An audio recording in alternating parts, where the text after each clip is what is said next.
नमो नमः छात्राः। अद्य वयं द्वितीयपाठं नित्यं पिबामः सुभाषितरसम् इति पाठम् अधिकृत्य किञ्चित् अध्ययनं कुर्मः।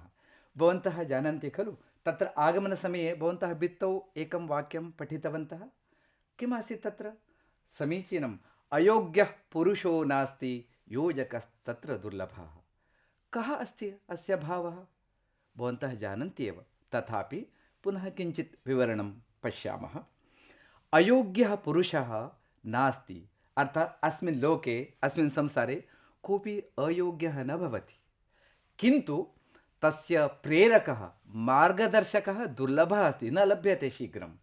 अतः उक्तम् अयोग्यः पुरुषः नास्ति, योजकस्तत्र दुर्लभः।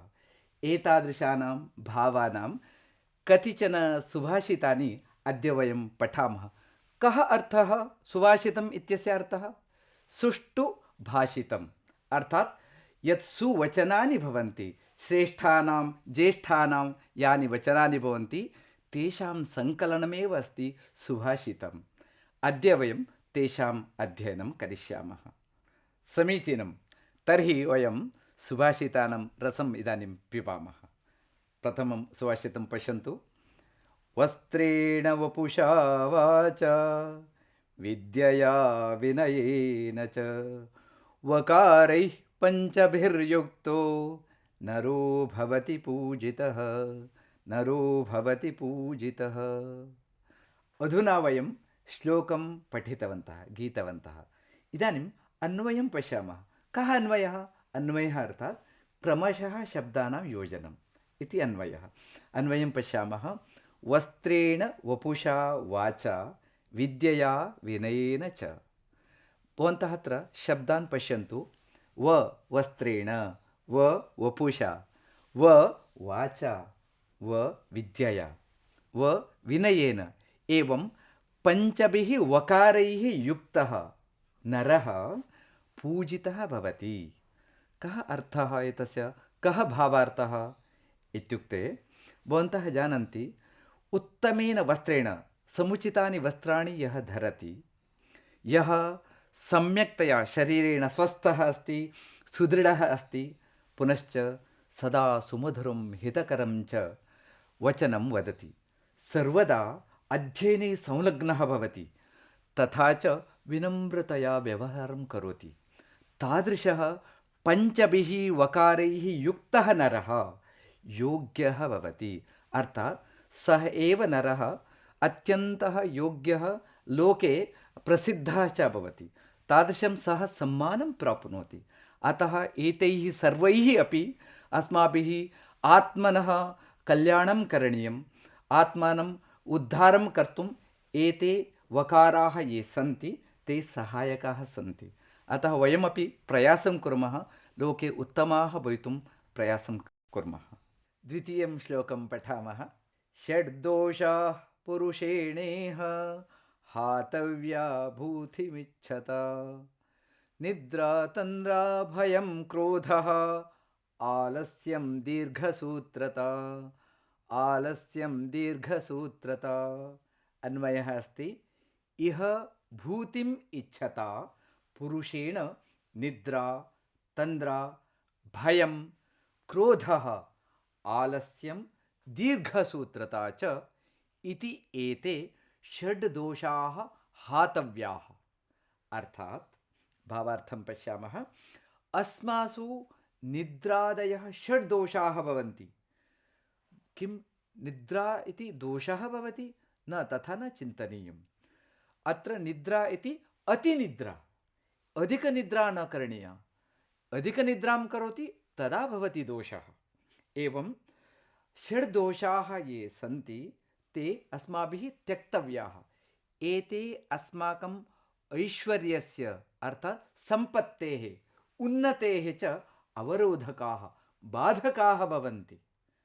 अतः यदि मानवः स्वजीवने धनिकः, विद्वान् वा भवितुम् इच्छति, ऐश्वर्यं वैभवं च प्राप्तुं वाञ्छति, इच्छति, तर्हि सः अतिनिद्रां, तन्द्रां, भयम् अथवा भीतिं, क्रोधं, कोपम्, आलस्यं, विलम्बेन कार्यकरणस्य प्रवृत्तिं केचन कुर्वन्ति खलु, एकमेव कार्यं दीर्घकालं कुर्वन्ति, तादृशस्वभावं दोषः इति मन्यते।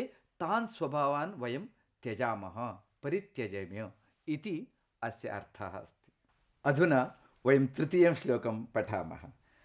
अद्भिर्गात्राणि शुध्यन्ति मनः सत्येन शुध्यति, विद्या तपोभ्यां भूतात्मा बुद्धिर्ज्ञानेन शुध्यति, बुद्धिर्ज्ञानेन शुध्यति।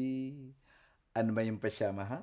गात्राणि अद्भिः शुध्यन्ति, मनः सत्येन शुध्यति, भूतात्मा विद्या तपोभ्यां शुध्यति, बुद्धिः ज्ञानेन शुध्यति। एतस्य कः अर्थः, भावार्थं पश्यामः। प्रतिदिनं स्नानं यदा वयं कुर्मः तदा अस्माकं शरीरं स्वच्छं शुद्धं भवति। तथैव सत्यं यदा कथयामः मनः पवित्रं भवति। सत्यकथनेन मनसि द्वन्द्वः भीतिः वा न भवति। नित्यं विद्याभ्यासेन परिश्रमेण च जीवस्य शुद्धिः भवति।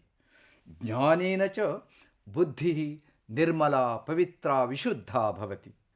अतः मनुष्यः नित्यं स्नानं कुर्यात्, सत्यकथनं कुर्यात्, विद्याभ्यासं परिश्रमं ज्ञानार्जनं च कुर्यात् इति अपेक्षा अस्ति। अर्थात् वयमपि उत्तमाः भवितुम् एतान् सर्वान् अपि अभ्यसामः, तदा सम्यक् भविष्यति।